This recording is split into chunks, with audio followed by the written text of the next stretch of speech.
ಎಲ್ಲರಿಗೂ ನಮಸ್ಕಾರಗಳು. ನನ್ನ ಹೆಸರು ಪ್ರವಾಸಿ. ನಾನು 5ನೇ ತರಗತಿಯಲ್ಲಿ ಓದುತ್ತಿದ್ದೇನೆ. ನಾನು ಹೇಳುತ್ತಿರುವ ಪದ್ಯ ನಮ್ಮ ಬಾವುಟ. ಕವಿ ಕಯ್ಯಾರ ಕಿಂಗಣ್ಣ ರೈ. ಏರುತ್ತಿಹುದು ಆರುತ್ತಿಹುದು ನೋಡು ನಮ್ಮ ಬಾವುಟ, ತೋರುತ್ತಿಹುದು ಹೊಳೆದು ಹೊಳೆದು ಬಾಳಿನಗಲ ಪಟಪಟ, ಬಾಳಿನಗಲ ಪಟಪಟ. ಕೇಸರಿ ಬಿಳಿ ಹಸಿರು ಬಣ್ಣ, ಮೂರು ಬಣ್ಣ ನಡುವೆ ಚಕ್ರವು, ಸತ್ಯ ಶಾಂತಿ ತ್ಯಾಗ ಮೂರ್ತಿ ಗಾಂಧಿ ಹಿಡಿದ ಚರಕವು, ಗಾಂಧಿ ಹಿಡಿದ ಚರಕವು.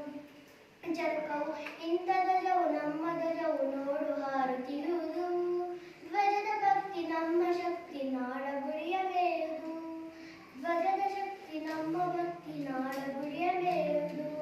ಕೆಂಪು ಕಿರಣ ತುಂಬಿ ಗಗನ ಹೊನ್ನ ಬಣ್ಣವಾಗಿದೆ, ನಮ್ಮ ನಾಡ ಗುರಿಯ ನೋಡಿ ನೋಡಿ ರಣ್ಣ ಹೇಗಿದೆ, ನೋಡಿ ರಣ್ಣ